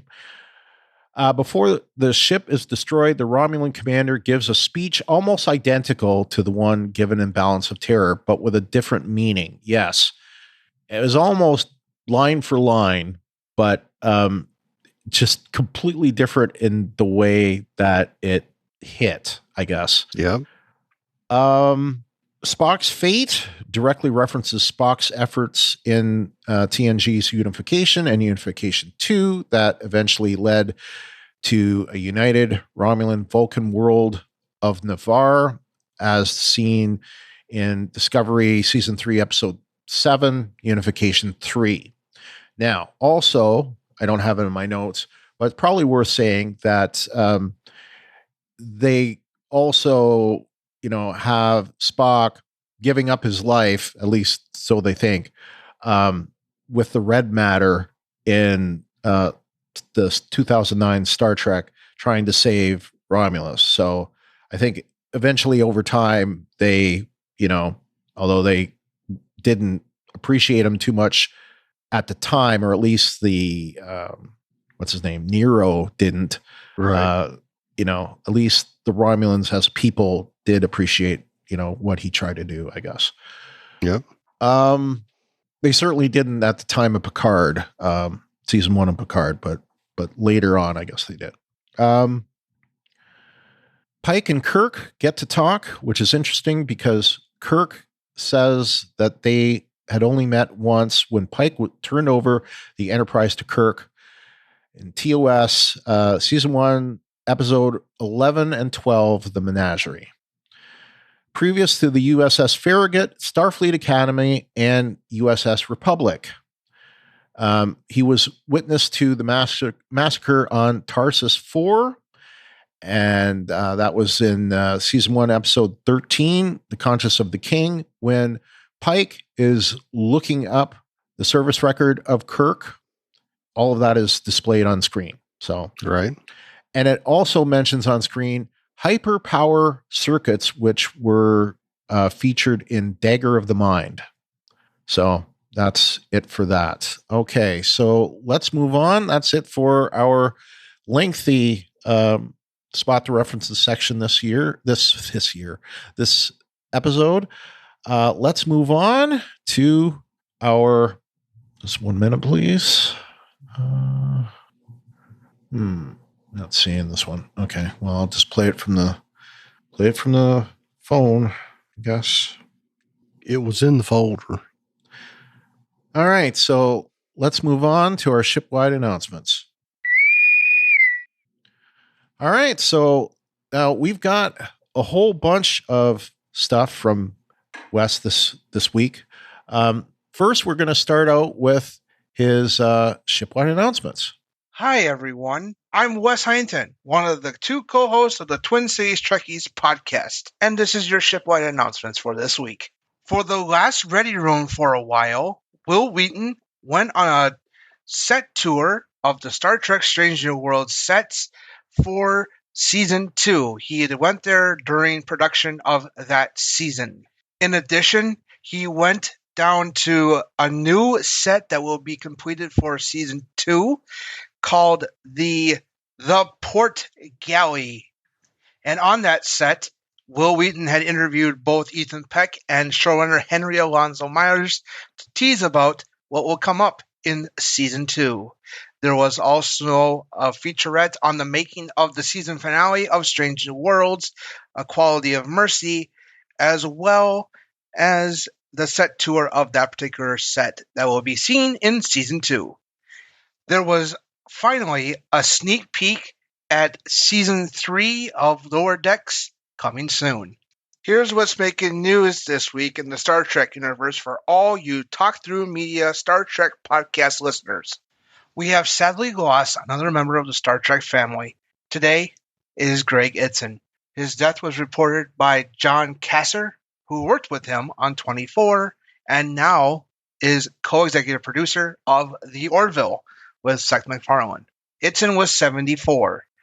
He first guest appeared as the Tandero in the first season Star Trek Deep Space Nine episode Dax, which ended up being the last on-screen writing credit for DC Fontana. 5 years later, he reappeared as the criminal Hane in the 6th season episode Who Mourns for Morn. 2 years after that, he returned to Star Trek as Dr. Dysek in the Star Trek Voyager episode Critical Care. His last 2 appearances were in Enterprise. First, as the Vulcan Captain Sopek in the first season episode Shadows of Pajem, and then 3 years later as the Mirror Universe Admiral Black in a Mirror Darkly Part 2.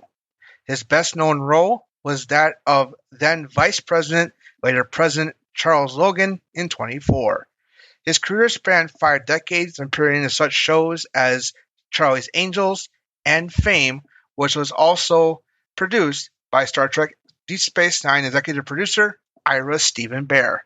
We have some great news for those seeking to upgrade their Star Trek movie collections. This week, Paramount Home Entertainment announced that Star Trek The Motion Picture, the Director's Edition 4K Ultra HD version, will be out in stores on September 6th, just in time for Star Trek Day. This version of the film was the version that came out on Paramount Plus on April 5th of this year. When the streaming service expanded to the United Kingdom and Ireland, this version was not shown. Paramount also announced that they will be releasing a special collector's set of the motion picture entitled The Complete Adventure. This set will include the Director's Edition, the theatrical release, and the first ever widescreen release of the special longer version, all in 4K quality. The special longer version is actually the ABC television cut from 1983, with 12 minutes of additional footage, mainly character moments that were cut from the original theatrical release. This version appeared on store shelves in 1983 after it was aired on ABC. The last known version of this was shown in 1991 when Paramount released the 5 previously released films to celebrate the 25th anniversary of Star Trek. One of the more interesting shots was of Admiral Kirk leaving the Enterprise via a thruster suit to catch Spock, who had left to leave the Enterprise to learn more about V'ger himself. This VFX shot was not completed due to the scene being cut. However, David C. Fine, one of the Director's Edition producers, has announced that for this version of the special longer version in 4K, this shot has been completed.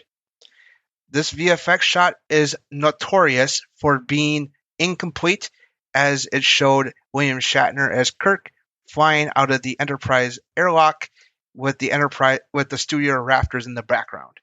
For the Director's Edition, there are new special features which are unique to this release, and there will be special legacy features which have been ported over from prior releases. This includes a brand new audio commentary from David C. Fine, Mike Mendocino, and Darren Dochterman, the people who restored the Director's Edition to 4K. There is also a brand new 8-part documentary entitled The Human Adventure, which detailed how the Director's Edition came to life. There are also new deleted scenes, costume tests, computer graphics, and effects tests.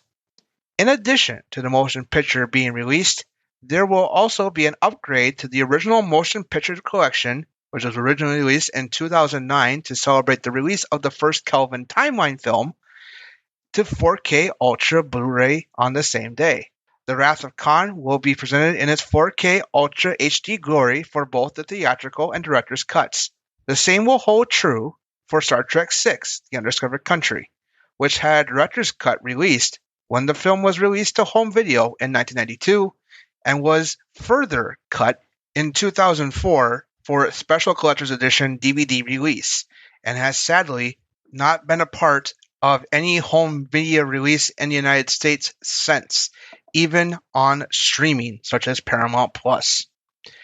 It appears that this version will not include Star Trek The Captain's Summit, which was a 2009 specific special feature for that box set, which was 70 minutes long, detailing Patrick Stewart, Jonathan Frakes, Leonard Nimoy, and William Shatner's time with the franchise. This roundtable discussion with all 4 actors was hosted by Whoopi Goldberg. And finally, if you don't want to purchase either box set, you can purchase any of the 6 films for separate release. Award season is just ramping up, and Star Trek is being well represented. Both Strange New Worlds and Lower Decks have been nominated for the Hollywood Critics Awards, which will be announced in August. Strange New Worlds has been nominated for Best Streaming Drama Series, and it has stiff competition from shows like Netflix's Stranger Things, which has completed its well-received 4th season. Lower Decks has also been nominated for Best Animated TV Series or TV Movie. However, Star Trek has already been declared a winner, as Star Trek Strange New Worlds will also be receiving the 2022 Legacy Award from the Hollywood Critics Awards. The next nominations will come in later this month for the Emmy Awards. Paramount Plus is hoping to be well represented, as they submitted over 87 nominations for the Star Trek shows. Twin Cities Trekkies is a weekly podcast dedicated to everything Star Trek. My podcast co-host Mackenzie Flickinger and I talk about everything from the original series all the way through Star Trek Strange New Worlds and everything in between. New episodes are released every Wednesday. You can find Twin Cities Trekkies on every platform you can think of for podcasts. Our social media handles is TC Trekkies Pod for both Facebook and Instagram. You can also reach us by emailing us at tctrekkiespodcast@gmail.com, or you can leave us voice messages when you find the podcast at anchor.fm/Twin Cities Trekkies. All right. So that is part one of Wes's feedback, or I should say announcements this week. Yes. So let's move on into the Comic-Con announcements, which are next. Before I say this, Nichelle Nichols was after Comic-Con, right? Didn't she? Yes, I believe so. Okay. And now, here are some addendums to the last one that you recorded. First off, we have some news that Eagle Moss Collections, the creators of the Star Trek Starships collection, and also the Giant Enterprise D that people could have subscribed to build the ship, has gone into bankruptcy mode in the UK, and we don't know what will happen after that, but it is quite a shame that after X amount of years since the Star Trek Starships collection started, that Eagle Moss has filed for bankruptcy. On July 23rd, we got Comic-Con, San Diego Comic-Con, first time in full capacity since 2019. So, due to the COVID-19 pandemic. First off, we have some exciting news from Star Trek Picard, Lower Decks, and Strange New Worlds. First off, let's talk about Star Trek Picard. The teaser trailer for Season 3 came out. It was announced it will be coming in 2023, and it was billed as the final season, which is on par with what Sir Patrick Stewart had said back in 2019 when they were filming Season 1, saying that they have at least 3 seasons of this show. A new trailer was released. The new villain is female. Kurtzman said that the inspiration behind it came from Khan Noonien-Singh. So we do not know who it is or anything like that, other than Terry Matalas says it was someone that he really enjoyed working with and had never been in Star Trek before. Sir Patrick Stewart had also said that we will be visiting the old Enterprise from time to time, and he also revealed that the series will have multiple Enterprises. As of today, we found out that the Enterprise D will be making a reappearance in Star Trek Picard, having previously appeared in a dream sequence in the first episode of the series, Remembrance. Picard will also be dealing with the fallout from the trauma he experienced as a youth, and will now be confronting it. In addition to the trailer that we got, conspicuously absent was Brent Spiner. However, his character will be a new, old character per Alex Kurtzman. And Gates McFadden said that the stuff for Season 3 is perhaps the best stuff ever for the character of Beverly Crusher. And now for Star Trek Lower Decks. Season 3, we have a premiere date of August 25th. The full season trailer was released. Dawn Lewis, who plays Carol Freeman, mentioned that when she auditioned for Lower Decks, she had no idea it was for Star Trek. She grew up watching Star Trek and got emotional when mentioning Nichelle Nichols' impact on the franchise. They will visit Deep Space Nine and will meet some more characters from that series. So we could potentially get voiceover work from Armin Shimmerin, Nana Visitor, Cole Meany, who knows. They will be doing more than circling the station. We have Strange New Worlds Season 2, which was completed filming and will be coming in 2023. Tawny Newsome and Jack Quaid, who were part of the Lower Decks panel, and it was before Strange New Worlds, had crashed the panel saying like, "Oh, we're supposed to be here. Yeah, we're supposed to be here." Anson Mount himself revealed that the crossover episode will occur between Lower Decks and Strange New Worlds, which will combine live action and animation and will be directed by Jonathan Frakes. The crossover event was the brainchild of executive producer Henry Alonso Myers, along with the Strange New Worlds writing staff, and a phone call made by Alex Kurtzman. Myers had said that Jack Quaid is one of the stars of the Amazon Prime series The Boys, starring alongside Kelvin McCoy, Carl Urban, and thought, hey, why not do a crossover? And stuff like that. Anson Mount had said he did push Alex Kurtzman to consider the Enterprise-based spin-off series by telling him, hey, you spent a lot of money on this bridge. It would be a shame to see it go to waste. The Balance of Terror part of the season 1 finale, A Quality of Mercy, was Henry Alonso Myers' idea, as Balance of Terror is one of his favorite original series episodes.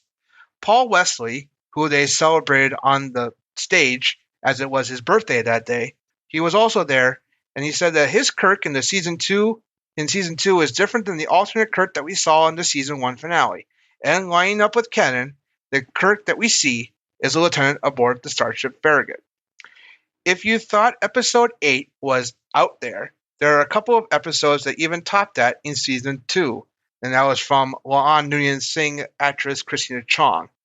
And Anson Mount said he also loves the Pike hair memes, which has been popular ever since Star Trek Strange New Worlds premiered on May 5th of this year.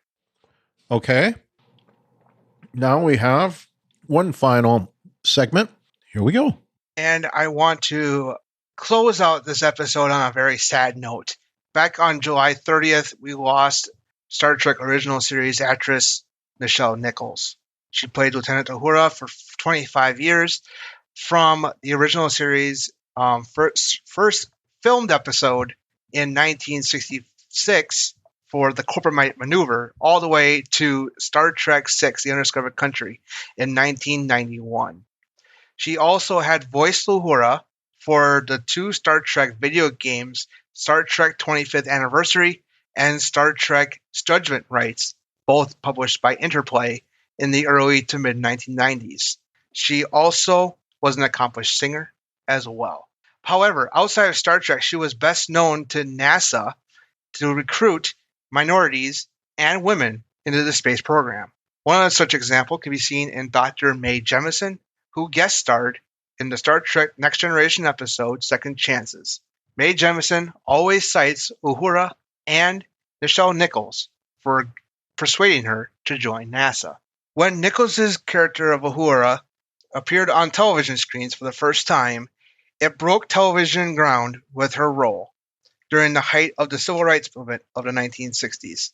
At one point during an NAACP meeting, Nichols met Dr. Martin Luther King Jr., one of the civil rights movement leaders of the 1960s.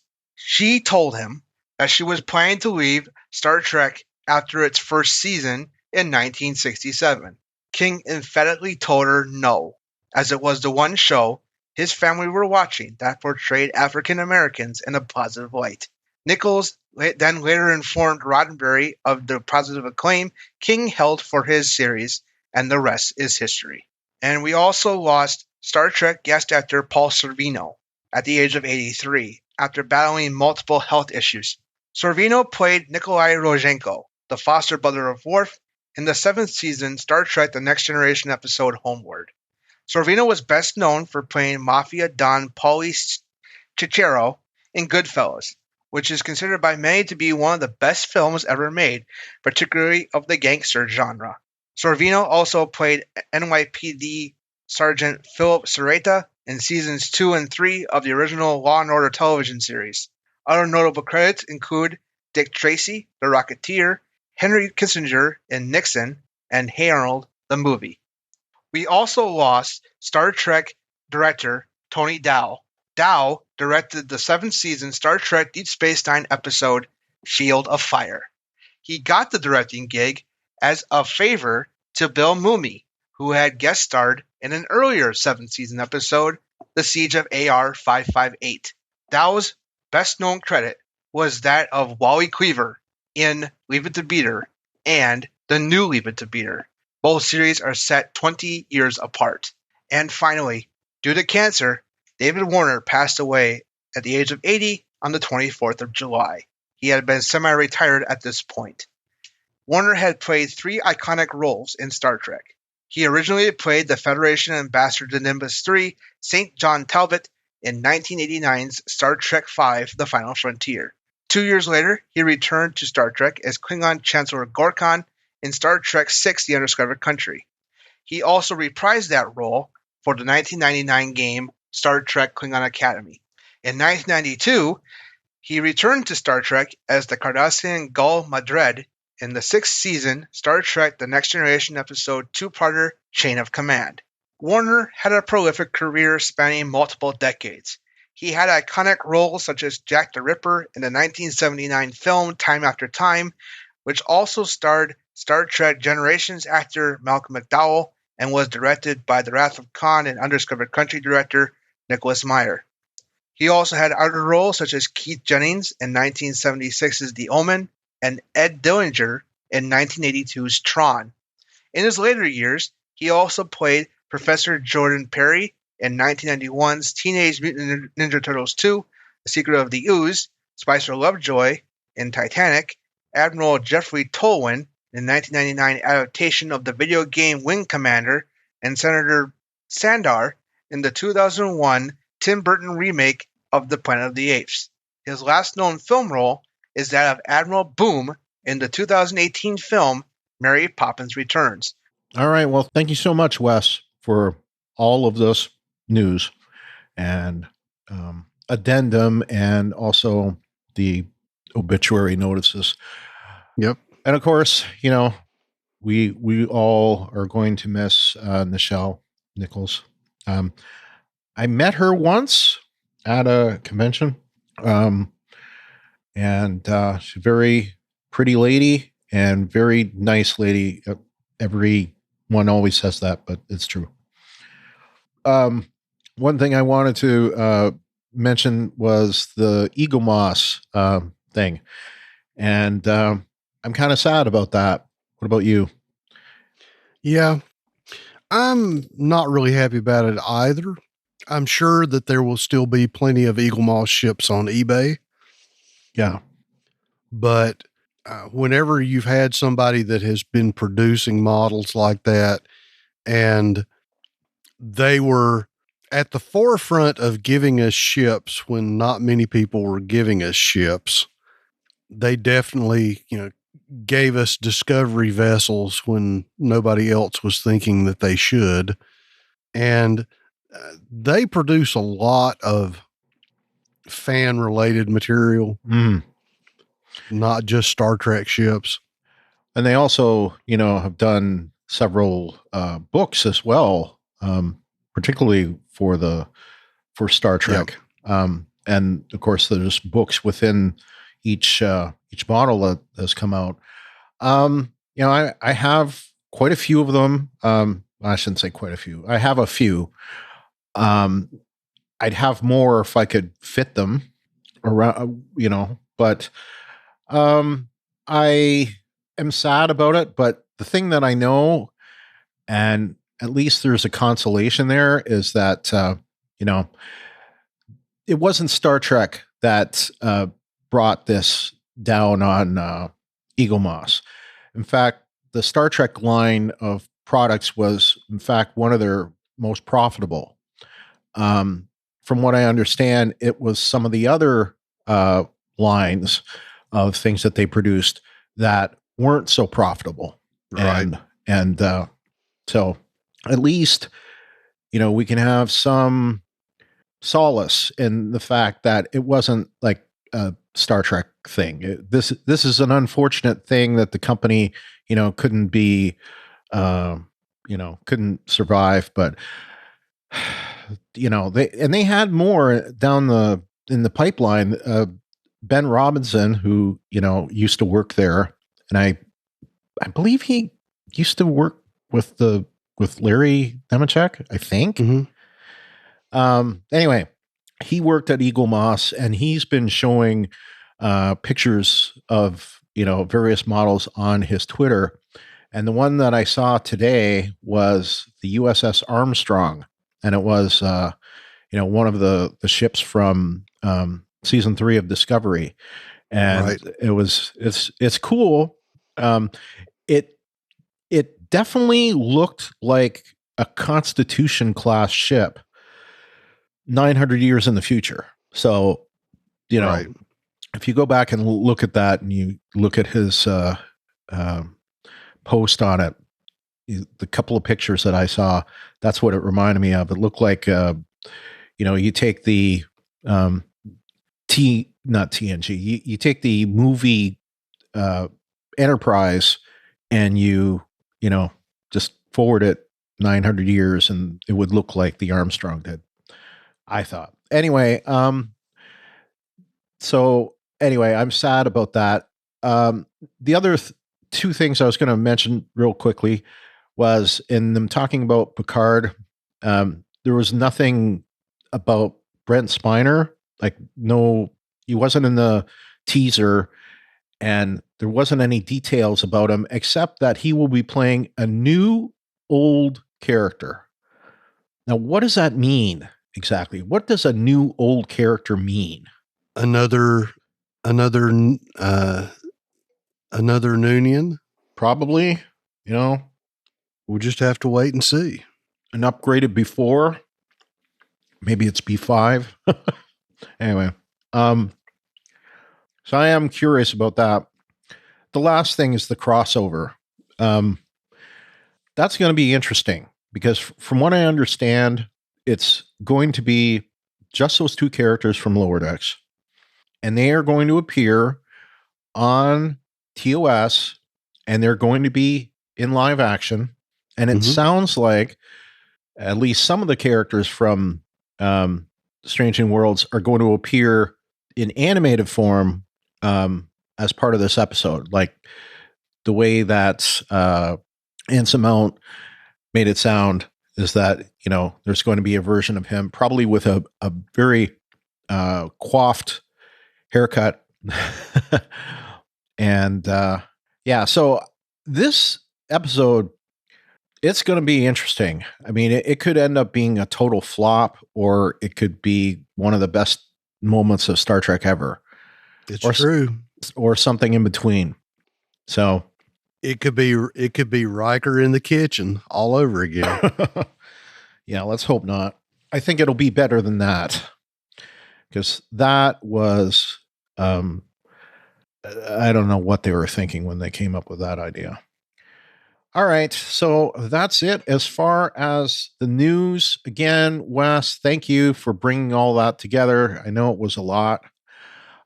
Looking at the parrots, as of the time of this, when this came out, we only had one come out in that time frame, and that was in the week before, June 25th to July 1st. Yep.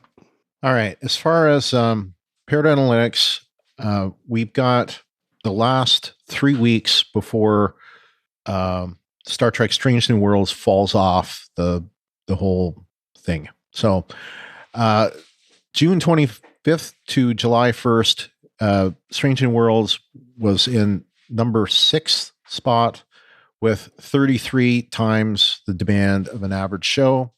Number 1 was Stranger Things, and that was at 174. So still really, really high. The Boys at number 2 with 56.5 times. And third was 54.5 times the Umbrella Academy.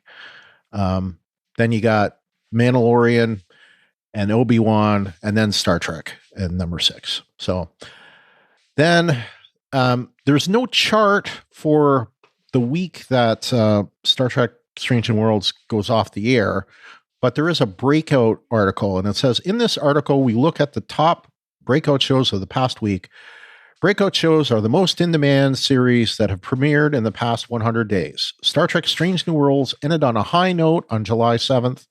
The finale saw a 6% increase in demand, boosting the show up to number one position on the chart with 35.3 times the average series in the US for the week. Now, what that means is it's current shows that are playing, not necessarily all shows. So the 5 shows that are, appearing above it they're already done. So they're still charting higher, but it's like what is currently going on. Anyway, so it was at 35.3, and they just comment on what Kiva Goldsman said. Now, the last week worth reporting, July 9th through 15th, Star Trek Strange New Worlds was still in the number 6 position at 33.3%, the demand of an average show. Stranger Things went way up to 249.1 times. Now, this might be when the last couple of episodes aired. I don't know. I would be my guess, but yeah. So number 2 was The Boys. It was also up at 65.7. And The Umbrella Academy still at third with 36.4. Then The Mandalorian, then Only Murders in the Building, with Kenobi actually falling down to number 8 at that point. So Star Trek Strange New Worlds still at number 6 there with 33.3. So, and then after that, it left the top 10. And although to get on the top 10, it would have, the number 10 show is Ted Lasso with 25.6. I'm talking about the following week. It didn't make that, so it dropped below 25.6. So, all right. Anyway, that's it for Parrots, and that's it for discussing this episode. So to submit theories and feedback, especially for other shows that are coming up, and we'll talk about one of those in a minute. Go to talkthroughmedia.com/feedback, where you can submit text or audio. Call 216-232-6146 and leave a voicemail. Email us at strangenewworlds@talkthroughmedia.com. Post in our designated episode thread in our Facebook group, which is at facebook.com/groups/Star Trek TTM podcasts with an S. Or you can follow us on Twitter and Instagram at Star Trek TTM. Okay. If you would like to support the podcast, you can like our page on Facebook. That's facebook.com/talkthroughmedia. And while you're there, write us a review. Share us on Facebook and retweet us on Twitter, especially when we post that the new episode's out. You can subscribe to the Talk Through Media YouTube channel, which is where you'll find our newest episodes first. You can subscribe to us in Apple Podcast or the podcast client of your choice. And while you're there, give us a rating or a review. You can go to podchaser.com, where you can rate and review the podcast and even individual episodes. Finally, the best way to help us keep the lights on is to support us via our Patreon. We'd like to thank our Patreon supporters: Andrew Davis, Morning Pace, Trey, Mike, Robert Kaiser, Jeff Gentry, Kevin Lyle, Michael Carrier, Aaron Mays, Jeff Biacco, Brian Shiro, Kim Vogley, Kyle McAdams, James Robbins, and me. All of the episodes within the Talk Through Media network are featured on the Talk Through Media all-inclusive feed, which includes the Rebinge DS9 podcast, the Star Trek Prodigy by Rebinge It podcast, which will be coming back soon. The Rebinge Deep Space Nine has been going steady for a couple of years now. The Star Trek Discovery podcast, the Star Trek Picard Cast, the Star Trek Strange New Worlds Talk Through, which is this podcast, and the Star Trek Lower Decks Talk Through, newly named for this season. Kyle, LT, and sometimes me are continuing the Walking Dead talk through. Currently, we are covering Tales of the Walking Dead. So I haven't watched episode 3 of that yet, but it looks like it'll be a pretty good one as it features Alpha from the season 9 and 10 of the show, of the main show, sort of an origin story. So that'll be interesting. Kind of seen a little bit of her origin, but this is, I guess, even further back. No, I think this is further forward. Oh, further forward. So what, after she meets, what's his name? After she killed Dad. Okay. And before she met the Whisperers. Okay. Well, I haven't seen it yet, so that may have been more information than I needed, but that's fine. Yes. So our next episode on this network will be covering Star Trek Lower Decks. So that will be the Star Trek Lower Decks talk through. We've already recorded the first episode, which is season 3, episode 1, Grounded. So just depending on which one gets done first, this one may come out first, or the other one may come out first, and Lower Decks may come out first. So far, Lower Decks is ahead of this one because it was recorded first. So, but the next episode, at least chronologically, from the time that we're recording, is season 3, episode 2 of Star Trek Lower Decks, which is titled The Least Dangerous Game. We didn't know at the time that we recorded Saturday that it was written by Garrick Bernard and directed by Michael Mullen, but now we do. We don't have a description, though, but we do have those two details we didn't have on Saturday, but now it's Monday. Yep. So until next time, I'm Brian. And I'm LT. Peace and long life. Live long and prosper.